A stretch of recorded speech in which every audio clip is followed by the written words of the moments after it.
I don't know about, I don't know if this is the same project that you were just referencing, but I know there's a similar project. I actually know I spoke with the the real estate director for this particular project, and we know who's now. I know after one phone call, I know who the owner of that project is, and who's the broker for it, and who's doing the capital behind it. So it's interesting to see how things like that will shape up, and they're doing a not a redevelopment, but an adaptive reuse for an existing office building where they're doing about 100,000 square feet of life science replacement. I think they're a little bit earlier on their development cycle. I know you had mentioned just a moment ago that with the project you were looking at is about 1 to 2 years behind schedule on their life sciences. I don't think it's the same project for this reason, because the folks I was speaking with sounds like they just started earlier this year, but speaks to the life sciences product being developed and built right now all across Maryland. And I live in Baltimore, and we're seeing something similar up there as well. A lot of the developers or owners of buildings are doing an adaptive reuse whereby they're taking their existing office building, or even in some cases some of their new office product, and dedicating it strictly to life and applied sciences. I mean, that's something that you can't do at home. I actually used to work in the pharmaceutical manufacturing industry, and analytical sciences and manufacturing of drug product. You have to be in person for that. You can't not be. You have to. You can't sit at a computer at home and perform an analysis on a particular raw material or drug product. And I think that's very similar to the life and applied sciences. You have to be in a lab. One of my roommates and one of my best friends, he's actually a chemist at a local lab, and they're all in person. They have to be. So I think the intelligence behind what drives that redevelopment is really well grounded, because developers are now, especially for typical office type buildings, developers and owners are looking at, okay, what are the professions and industries that this particular area is known for? In Baltimore's case, it's life and applied sciences, attorneys, CPAs, finance folks. Those are the people that want office product right now, especially in Baltimore region. I would imagine Bethesda and Montgomery County is fairly similar in that respect, just given the makeup of the area that we live in. And so these building owners are specifically building or redeveloping projects for those types of users. So I think that might be a creative way that folks are trying to get out of their vacancy factor that they're currently experiencing, just specifically target to industries. What do you think about that? I mean, it's possible. Any developer looks at, if you look at something and it's like the demand for general office isn't there, or the demand for multifamily isn't there in a given market, then they're not going to build it. Right. They're gonna get that land out of their inventory, or they're going to wait for the market to cycle around to, where something that it's zoned to be is going to, be prevalent. So, I mean, right now, there's a huge push on life sciences and health-oriented real estate, I would say. And more than anything, when COVID took over, I watched my practice morph quite a bit because I had been working with quite a number of restaurants. And for the first 2 or 3 weeks, all I got was calls saying, we're not looking anymore. We're going to wait this thing out and see what happens. We're not looking anymore. So for 2-3 weeks, you're like, what's happening with my career? But then what happened was I was working with an urgent care center that was expanding, and I did a few locations for them. I had some other, things that are just kind of stable. I was working, and still am, with a national laundromat, and I've done a few locations for them. And then a lot of office space. There's still lots of people that need office space. And also, I think human beings are social. Everybody got scared when the pandemic came out, but I've been around long enough to see the long game and things along that line. It seemed after 9/11 as if nobody would ever get in an airplane again, nobody would ever stay in a hotel again, and things along that line. I think people are social beings. Maybe nobody wants their hour and 20-minute commute each way. Maybe there's going to be more suburban office. But I think over a period of years, we're going to see people return to an office setting. Don't have a crystal ball. I'm not right 100% of the time, but that's what I think is likely going to happen over the years. Okay. Well, that actually was my kind of final question is what would your outlook be? We talked about vacancy factors, and we could easily speak to a number of other numerical indicators on the strength or the weakness of a particular product type. But is that pretty much what you think will happen? Is a shift to suburban office, or anything else outside of that particular change over the next couple of years? What do you think is going to happen? I guess particularly with the buildings that are in like a downtown DC or something like that are just sitting there. I can't speculate that well as to downtown DC. The first while that I was hearing is that they had a need for multifamily, and that the government was going to try to push to have some of the office buildings redeveloped into multifamily. Now I'm hearing that they're talking about tax incentives to bring business activity downtown. So I don't know. That's changed. The primary focus that I've heard has shifted from that one to the other. But I think I'm a perfect example. I had about a 40-minute drive to work before all this started, and I didn't like working in my house or working in my basement. I still don't, I mean, we have this office, but I work at home some, but I also realized how much time I was losing in that commute.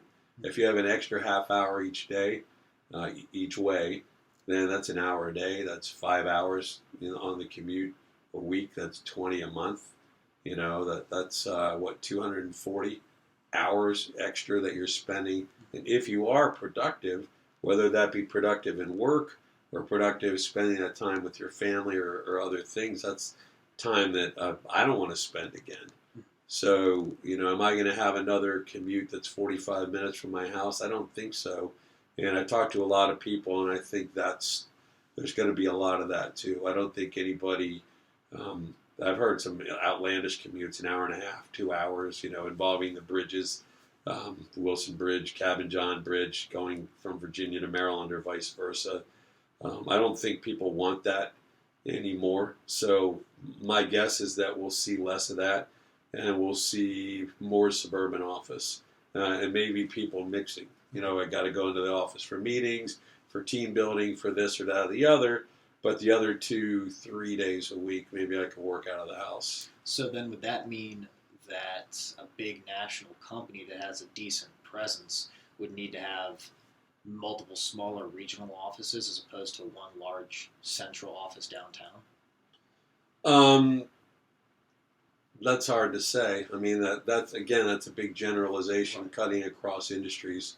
So, I mean, if you're downtown and you need to have regular meetings with the seat of government, national, federal government, and you're downtown, then you pretty much have to be downtown. Right. Certain others, there's a lot of stuff that can be done just on the computer and on the telephone.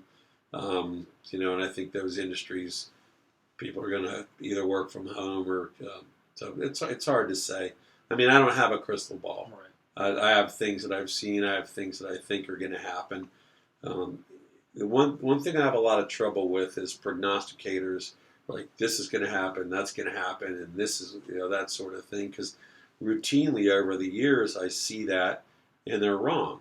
And they just forget that they said that, and they go on and just as emphatically state something else, and they're wrong.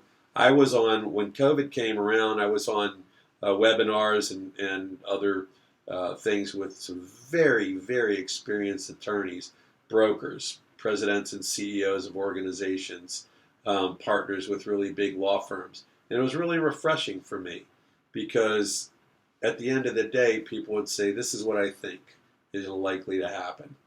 But this is new. We've not ever been here before. None of us, no matter how experienced we are, has ever been here before. I don't know what's going to happen. Here's my best guess as to what's going to happen. And then other people would utter similar things. And it was very refreshing, I think, for all involved, because there were some minds that have a lot of experience. There was a really good thought as to what would happen and why. But nobody was sitting there, just so, well, here's what's going to happen, because people didn't know.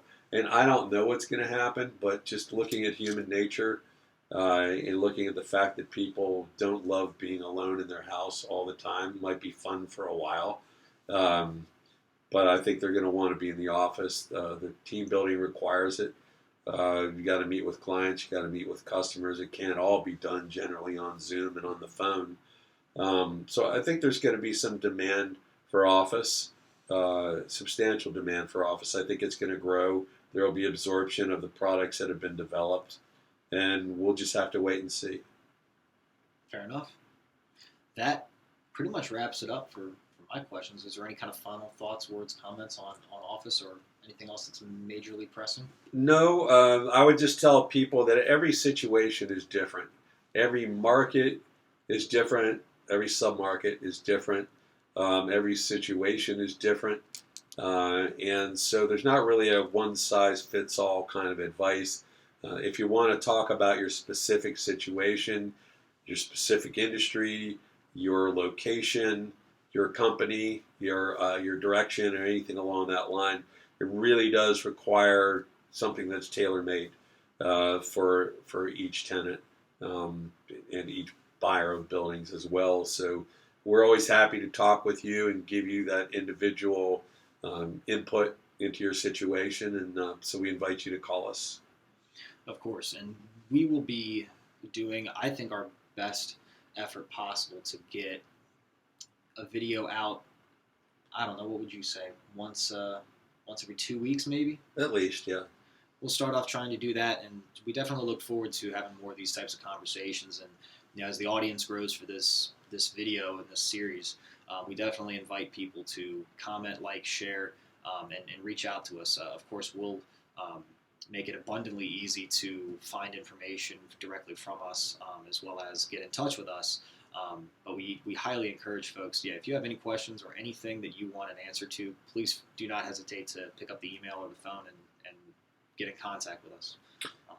Yep, I agree. This is meant to be meaningful to you, the tenant out there, the property buyer. And so what we're doing right now is we get similar questions from a lot of different people, and so we're answering those because we see the demand for them. But if you have a question that you want answered, we would love to hear from you.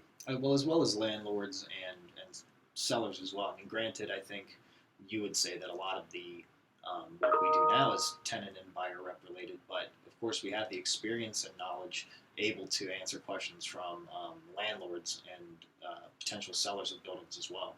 Absolutely. I spent almost a decade as the head attorney, transactional attorney for the eastern half of the U.S. for a publicly traded multi-billion-dollar REIT. Worked for a billionaire family that owned a regional mall and a lot of shopping centers and Silicon Valley office properties, shopping centers all over California and Nevada. We have a ton of landlord experience as well. So yes, that is right. Perfect. And of course, if anybody has a comment, suggestion, or something that they would like talked about, again, either comment on the video or email, call, whatever it is, and we'll be more than happy to talk about topics that you all might be interested in. Awesome. Thank you for your time, and we'll see you next time. Have a good one, everybody. Bye.